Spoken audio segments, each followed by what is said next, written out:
सुंदर नदी के किनारे एक छोटा सा गांव बसा हुआ था। उस गांव के ज्यादातर लोग मछली पकड़कर ही अपना गुजारा करते थे। उन्हीं मछुआरों में एक मछुआरा था, निर्मल, जो कि बुद्धिमान लेकिन गरीब था। वो और उसकी पत्नी मुश्किल से अपना जीवन काट रहे थे। ये देखो भाई लोग, हमारे गांव का सबसे मेहनती और अमीर आदमी आज मछली पकड़ने आया है। पता नहीं महाशय को आज मछली की क्या जरूरत हो गई। इनके पास तो ढेर सारी संपत्ति है। अरे नहीं भाई, इसको मछली की क्या ही जरूरत होगी। ये तो शायद मछली पकड़ के किसी को दान में देगा, अमीर सेठ जो ठहरे। भीमा और हरिया नामक दोनों मछुआरे से ताना सुन के निर्मल को गुस्सा तो आया था, लेकिन वो अपने गुस्से को पी गया। उसका मानना था कि ना समझो के साथ बहस करने से कुछ फायदा नहीं होता। वो उनकी बातों को अनसुना करके एक उबासी लेके वहां से अपने घर की ओर चला आता है, और ये देख उन दोनों मछुआरे को बहुत अपमान महसूस होता है। निर्मल बहुत तेज दिमाग वाला था। गांव के बुजुर्ग अक्सर कहते थे कि अगर ये आदमी अपनी समझदारी के साथ मेहनत भी करने लगे तो एक दिन बहुत आगे जा सकता है। लेकिन उसकी सबसे बड़ी कमजोरी थी आलस। ऐसे ही एक दिन सुबह का समय था। गांव के लगभग सारे मछुआरे अपनी नाव लेकर नदी पर जा चुके थे, लेकिन निर्मल अभी भी अपनी पुरानी खाट पर आराम से लेटा हुआ था। और ये देख उसकी पत्नी गुस्से में उसको आवाज लगाई। अजी सुनते हो, जरा उठ भी जाओ अब। देखो सूरज सिर के ऊपर चढ़ने वाला है। गांव के सारे मछुआरे कब के नदी से लौट भी आए होंगे। कोई अपनी नाव ठीक कर रहा होगा, कोई मछली बेचने बाजार जा रहा होगा, और एक आप हो कि अभी तक खाट से उठने का नाम ही नहीं ले रहे। अरे अरे भाग्यवान, इतनी चिंता क्यों करती हो तुम सुबह सुबह? आदमी अगर थोड़ा आराम भी ना करे तो जीना मुश्किल हो जाए। नदी तो यही है, आज नहीं गए तो कल चले जाएंगे। मछलियां कहीं भाग थोड़ी जाएंगी। अजी, आप हर रोज यही बात कहते हो। आज आराम कर लेते हैं, कल चले जाएंगे, लेकिन वो कल कभी आता ही नहीं। मैं कब से देख रही हूँ, दिन पर दिन गुजरते जा रहे हैं, लेकिन हमारे घर की हालत जरा भी नहीं बदल रही। तो क्या हुआ, आज किसी पड़ोसी से थोड़ा उधार ले लेना। गांव में लोग एक दूसरे के काम आते ही हैं। राधा की आंखें थोड़ी भर आईं और गुस्से में बोली, उधार? अजी, अब और कितना उधार लूं मैं? कल ही तो मैंने पड़ोस वाली काकी से थोड़ा चावल मांगा था। उससे पहले पन्ना चाची से आटा लिया था। हर बार किसी के दरवाजे पर हाथ फैलाना कितना मुश्किल होता है, ये शायद आपको समझ नहीं आता। लोग क्या सोचते हैं, इससे इतना फर्क क्यों पड़ता है तुम्हें? अपना काम होता है तो लोगों का क्यों सोचना? वैसे भी उधारी ले रहे हैं, चोरी तो नहीं की ना? फर्क पड़ता है जी, बहुत फर्क पड़ता है। आज सुबह जब मैं कुएं पर पानी भरने गई थी तो वहां गांव की औरतें बातें कर रही थीं। वे धीरे धीरे हंस भी रही थीं और मैं समझ गई कि वे किसकी बात कर रही हैं। राधा, ये तुम बार बार बोल के मेरा आराम का समय क्यों बर्बाद करती हो? तुम तो बस मेरे आराम को भंग करने में तुली रहती हो। जा रहा हूं बाहर, खुश हो ना अब? हाँ, बस मुझ पे ही गुस्सा दिखाओ और गुस्सा दिखा के टहले जाओ। नदी तो जाओगे नहीं, बस गांव में इधर उधर भटकोगे। निर्मल राधा से गुस्सा होके घर से निकल जाता है और गांव के एक जगह जाके पेड़ के छांव में आराम करने लगता है। तभी गांव का ही एक बुजुर्ग व्यक्ति उसके पास आके बैठ जाता है। वो बुजुर्ग व्यक्ति का नाम था रामनाथ। निर्मल पूरे गांव में अगर किसी को मानता था तो बस यही एक व्यक्ति था। क्यों रे निर्मल, फिर से राधा बिटिया के साथ झगड़ा किया है ना? हाँ काका, आपको तो पता ही है, राधा दिन भर किटकिट करती रहती है। उसके लिए तो बस काम ही करते रहना चाहिए। निर्मल की बात सुन के रामनाथ के चेहरे में एक हल्की हंसी आ जाती है। बेटा निर्मल, तू तो बहुत समझदार है। बचपन से गांव के लोग तेरी बुद्धि को जानते हैं, लेकिन तू अपनी पत्नी की दुख और उसके मन की बात को नहीं समझ पाता है। तेरी ये बुद्धि किस काम का, अगर तू अपनी पत्नी को ही खुश नहीं रख पाता है। वो बेचारी राधा, उसने तेरे लिए अपना घर छोड़ दिया। तेरे साथ शादी करने की वजह से उसके घर वाले उसके साथ रिश्ता ही नहीं रखना चाहते, और तू है कि उसी से झगड़ा करता है। निर्मल थोड़ा सोच में पड़ गया। रामनाथ की बातों का असर उसके चेहरे पे साफ दिख रहा था। आप बात तो सही बोल रहे हैं। शायद मैंने आज कुछ ज्यादा ही सुना दिया राधा को। उसने अपने घर वालों के खिलाफ जाकर मुझ गरीब और अनाथ लड़के से शादी की और अपना सब त्याग दिया। पता नहीं क्या देख के राधा ने मुझे पसंद किया था। ऐसा मत सोच निर्मल, तू अपने आप को कम हाँक रहा है। तेरी बुद्धि, तेरी ये पवित्र और कोमल दिल किसी को भी तेरी तरफ आकर्षित करेगा। लेकिन तू खुद अपने आप का दुश्मन है, जो अपनी आलस के वजह से अपना और राधा का जीवन बर्बाद कर रहा है। अरे अभी भी समय है, कुछ ढंग का कर ले। तेरे उम्र के लड़के भी हंसते हैं तुझ पे, बोलते हैं तू नाम का बुद्धिमान है, बुद्धि का काम तो कुछ करता नहीं और गरीबी में जी रहा है। ये सुन के निर्मल के आंखों में आग सी जल उठी और वो अहंकार से बोला, सुनिए काका, मुझे किसी को कुछ साबित करने की जरूरत नहीं है। वो लोग तो मूर्ख हैं जो रोज बैल की तरह मेहनत करते हैं और उसी में खुश हो जाते हैं। आप देखना काका, एक दिन मैं अपने बुद्धि के बल पे इस गांव को अपने नीचे झुका दूंगा। और रहा सवाल मछली पकड़ने का, वो लोग तो मूर्ख की मूर्ख ही रहेंगे। अरे अभी इन दिनों धूप खिली हुई है और इतनी धूप में नदी में कहां अच्छे से मछली मिलती है। मछली तो तब पकड़ना चाहिए जब मूसलाधार बारिश हो और नदी का पानी भराए, तब मछलियां किनारे लगती हैं और मैं तभी अपना कमाल दिखाऊंगा। ठीक है बेटा, तुम्हें जो ठीक लगे, लेकिन याद रखना बुद्धि और अनुभव दो अलग अलग चीजें होती है। और मैं मेरे अनुभव से कह रहा हूँ, घमंड और ज्यादा आत्मविश्वास इंसान को अंदर से खोखला कर देता है। ये बोल के रामनाथ निर्मल से विदा लेके वहां से निकल जाता है और निर्मल भी गांव के दूसरी ओर निकल जाता है। लेकिन वो नाखुश था। उसे रामनाथ की बातें कड़वी लगी थी, लेकिन वो उनकी इज्जत करता है, तो इसीलिए वो उन्हें कुछ नहीं कह पाता। ओ भाई निर्मल, कहाँ चले महाराज, हमारे बुद्धि की बादशाह। हाँ भाई, कहाँ जा रहे हो इतनी जल्दी जल्दी? आराम कर करके थक गए हो क्या, या कहीं कोई मुफ्त का राशन बांट रहा है जो इतनी जल्दी जल्दी लेने जा रहे हो? हाँ हाँ, उड़ा लो मेरी हंसी, कर लो मजाक। वैसे भी इसके सिवा तुम लोग और सोच ही क्या सकते हो। दिन भर गधा मजदूरी और ये दूसरों को ताना देना, यही सब तो आता है तुम दोनों को। तुम दोनों जो ये मेरा मजाक उड़ाते हो, एक दिन देखना कैसे तुम दोनों मेरे साथ काम करने के लिए तरसते हो। इतना कह के निर्मल वहां से चला गया और दोनों गांव के मछुआरे भी उसकी बातों की मजाक उड़ाते हुए वहां से जाने लगे। शाम को निर्मल घर पहुंचा और अपनी चारपाई में बैठ गया, लेकिन उसके चेहरे पे वो आलस नहीं दिख रहा था। वो किसी सोच में डूबा हुआ था। उसमें एक गंभीरता दिख रही थी। अजी कहाँ गए थे? इतनी देर बाद घर लौटे हो। आप तो कभी बाहर इतनी देर तक नहीं रहते, और आज आप थोड़े चिंतित भी लग रहे हो। कुछ हुआ है क्या? निर्मल चुप था। वो कहीं अपने अतीत में खोया हुआ था। राधा धीरे धीरे बोलती रही।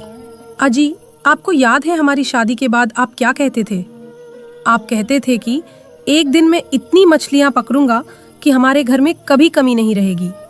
हम एक बड़ी नाव खरीदेंगे, अपना घर ठीक करवाएंगे और आराम से जिंदगी जिएंगे। हाँ, कहा तो था। तो फिर वो सब कहाँ गया? वो सपने कहाँ चले गए?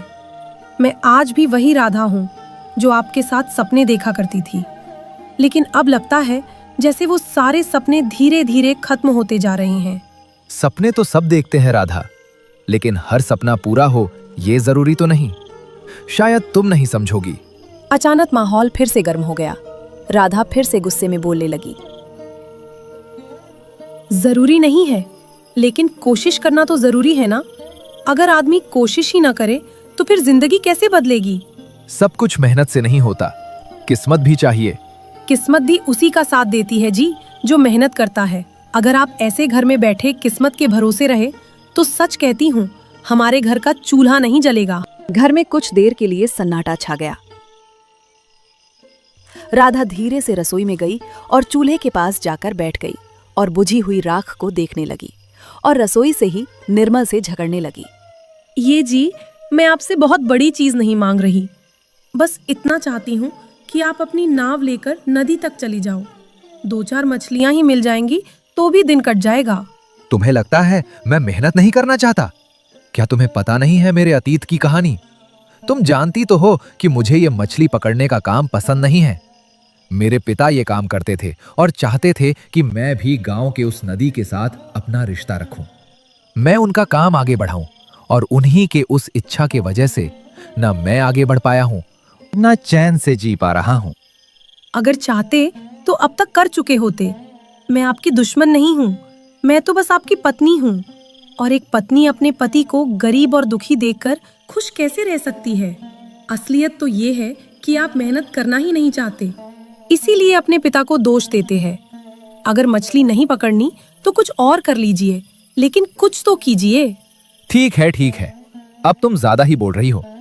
मैं नहीं चाहता कि तुम्हें मैं कुछ ऐसा कह दूं कि तुम दुखी हो जाओ, तो इसीलिए कृपा करके चुप हो जाओ और तुम देखना कि मैं जरूर कुछ करके दिखाऊंगा। सिर्फ मेहनत से नहीं, अपनी तेज बुद्धि से। देखना तुम। ये सुन के राधा चुप हो गई। उसे भी लगा कि आज उसने निर्मल को ज्यादा ही सुना दिया। रात गहरी हुई।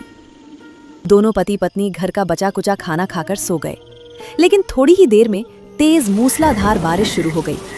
बिजली की कड़कड़ से दोनों की नींद खुल जाती है। ये जी देखो ना, कितनी जोरों की बारिश हो रही है, कितनी तेज हवा और बिजली भी कड़क रही है। मुझे तो डर लगने लगा है कि कहीं हमारी छत उड़ ना जाए। ऐसा कुछ नहीं होगा। हमारी घर की छत इतनी भी कमजोर नहीं है कि हवा में उड़ जाए। हाँ, बारिश तेज होती रही तो थोड़ा पानी टपक सकता है, लेकिन तुम डरो मत, कुछ गलत नहीं होगा। सो जाओ अभी। कल सुबह सुबह मैं नदी जाऊंगा और तुम देखना कितनी सारी मछलियां मिलेगी। अब दिखाऊंगा मैं अपनी कमाल। अभी सो जाऊं।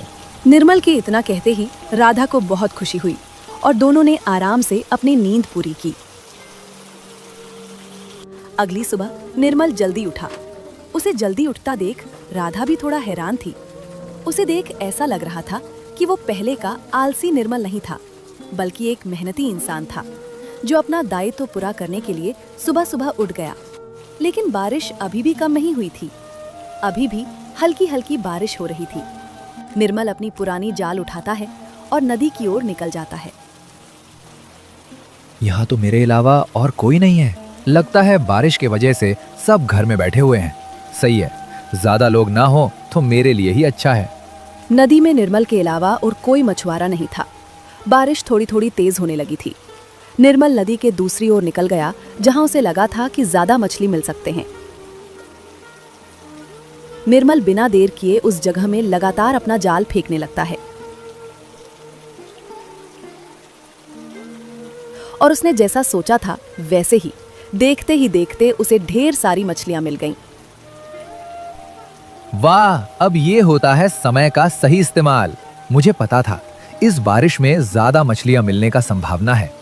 पिछले वर्ष लोग बारिश के चलते मछलियां पकड़ने ज्यादा आए ही नहीं, इसीलिए इस बार मछलियों की संख्या ज्यादा है। और बारिश में तो मानो मछलियां ऐसे निकलती हैं कि कोई उत्सव हो। ये सब निर्मल अपने मन में सोच के कुछ समय बाद बहुत सारे मछलियां लेके जल्दी जल्दी अपने घर निकलता है। जब वो मछलियां लेके घर पहुंचता है तो राधा उसके हाथ में इतने सारे मछलियां देख के बहुत खुश होती है। वाह जी, आज तो हमारे भाग खुल गए। कितने अच्छे और इतने सारे मछलियां मिली है। इसे बेच के तो हमारा एक हफ्ते का गुजारा चल जाएगा। हाँ, ये तो है, लेकिन इतना भी खुश मत हो। इससे हमारी भाग नहीं खुले हैं। मैं इतने में खुश नहीं होता। और वैसे भी अभी मछलियां बेचने बाजार भी जाना है। पता नहीं सारी मछलियां बिकेगी या नहीं। बारिश है, ग्राहक कम होंगे बाजार में। कुछ समय बाद बारिश रुकी और निर्मल बारिश रुकते ही तुरंत अपनी मछलियां लेके बाजार निकल गया। और बाजार पहुंचते ही उसने अपनी सारे ताजे मछलियां अच्छे से सजाकर रख दिए। आज बाजार फीका था, ग्राहक बहुत कम थे। बारिश की वजह से लोग घर से कम निकल रहे थे। बहुत समय इंतजार करने के बाद भी निर्मल की एक भी मछलियां नहीं बिकी थी। लेकिन तभी एक आदमी उसके पास आया और मछलियां खरीदने की बात बोलने लगा। अरे ओ मछुआरे, अच्छा हुआ तू मिल गया, नहीं तो बहुत बड़ी मुसीबत हो जाती। मुसीबत? कैसी मुसीबत भाई साहब? अरे क्या बताऊं, अभयपुर गांव के जो हरिचंद्र जमींदार जी रहते हैं ना, उनको बहुत से मछलियां चाहिए। उनके घर मेहमान आए हुए हैं और मुझे मछलियां खरीदने को भेज दिया। 2-3 बाजार देखा, लेकिन कहीं ऐसी मछलियां नहीं मिली। सेठ जी को 10 किलो मछलियां चाहिए थे। 4 किलो का इंतजाम तो हो गया है, लेकिन अभी और चाहिए। चलो जल्दी से ये मछलियां टोलो और मुझे दे दो। आज तुम्हारी भी किस्मत अच्छी रही और मेरी भी। आज बाजार में कोई व्यापारी नहीं है और हमारे आसपास इलाकों में ऐसी कोई बड़ी मछली का बाजार भी नहीं है जहां ढेर सारे मछलियां एक साथ मिल जाए। अच्छा, ठीक है, मैं कर देता हूँ, आप निश्चिंत रहें। निर्मल सारे मछली तौल के अच्छे से उस व्यक्ति को दे देता है।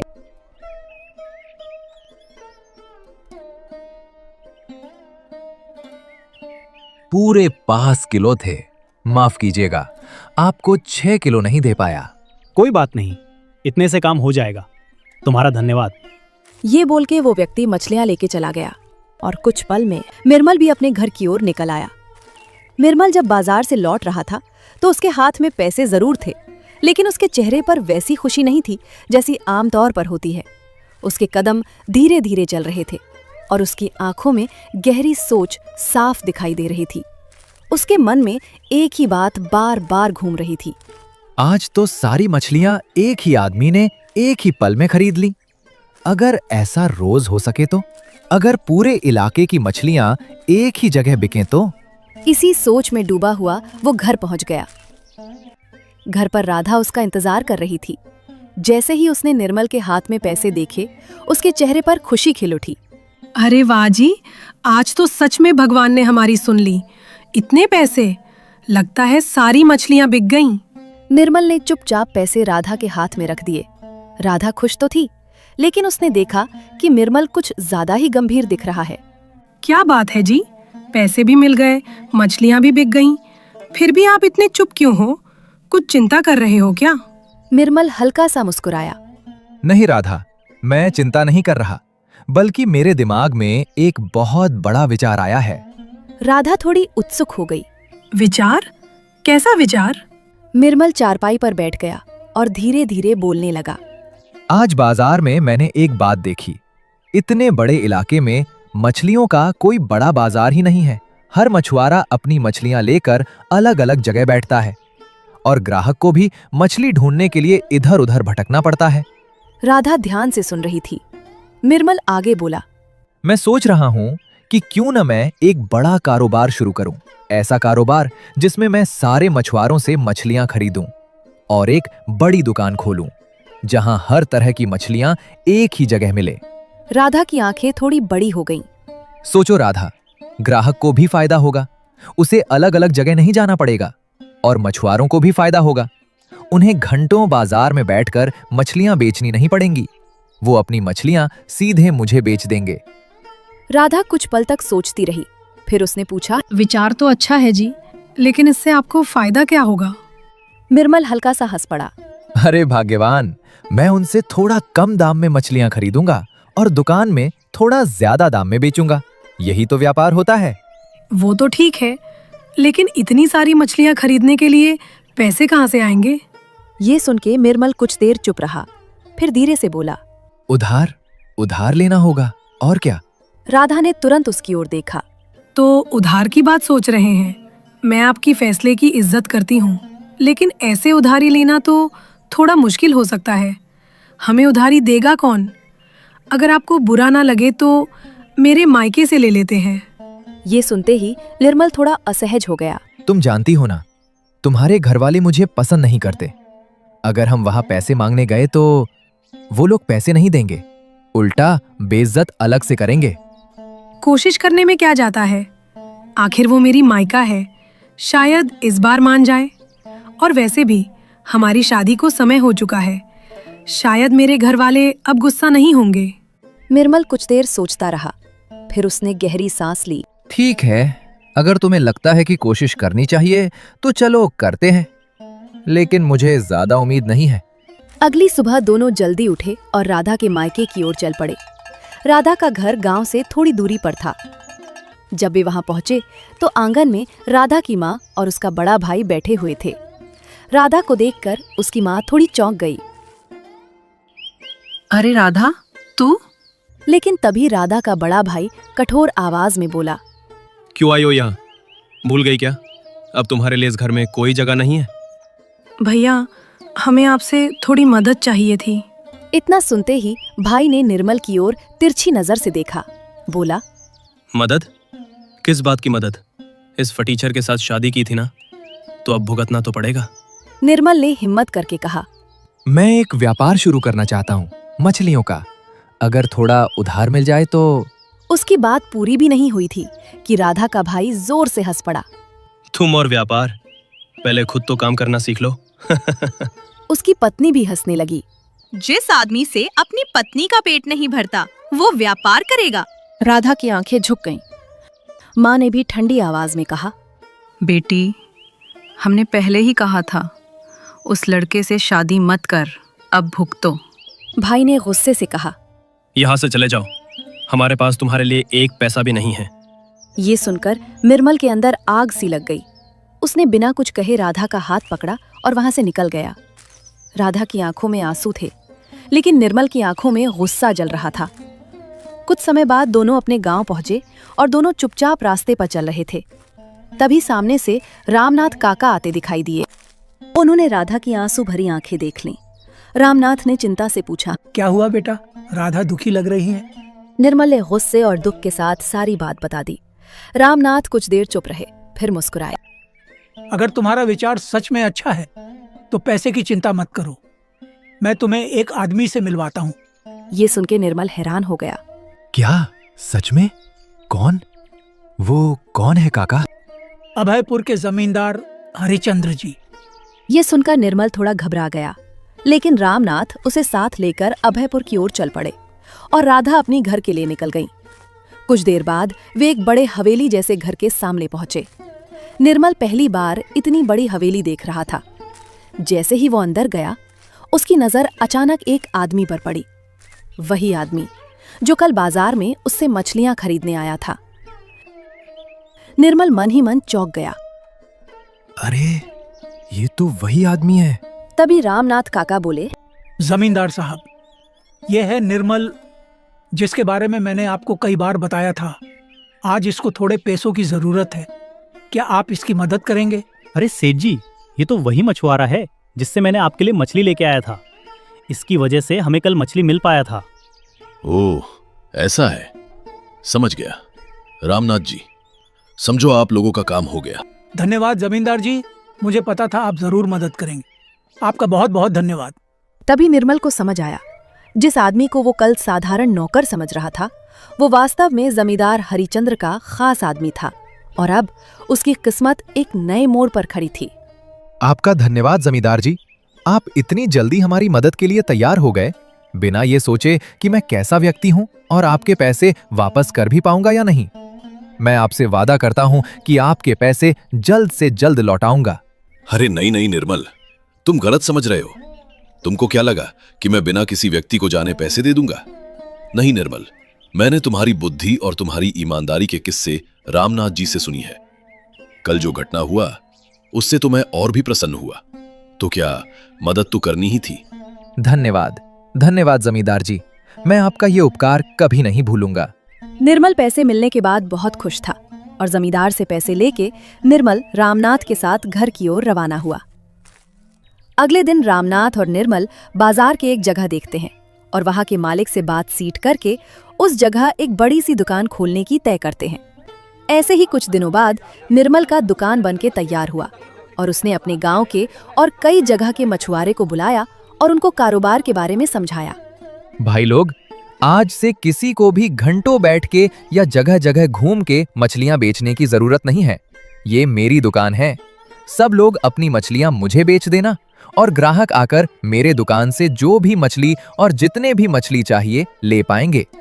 जिसको ये मंजूर है वो लोग मेरे कारोबार के साथ जुड़ सकते हैं। निर्मल भाई, मुझे जुड़ना है, लेकिन भाई इससे हमारी मेहनत तो कम होगी, लेकिन क्या हमें उतना ही फायदा मिलेगा जितना पहले होता था? उस व्यक्ति की बातें सुन के सब लोग उसकी बात पे सहमत होते हैं और निर्मल के जवाब का इंतजार करते हैं। सब लोग शांत हो जाओ। मैं वादा करता हूं कि आप लोगों का नुकसान नहीं होगा। आप लोगों का फायदा तो उतना ही होगा, लेकिन मुझे बस आप लोगों की मछलियां खरीद के 10% जितना फायदा होगा। और रही बात आप लोगों की फायदे की, जितना समय आप लोग मछली बेचने में लगाते हो, अगर वो समय बच गया तो आप लोग और ज्यादा मछलियां पकड़ पाएंगे और फिर आप लोगों की भी इनकम 2 गुना हो जाएगी। निर्मल की बात सबको सही लगा और सब लोग उससे सहमत हो गए। ठीक है निर्मल भाई, हम समझ गए।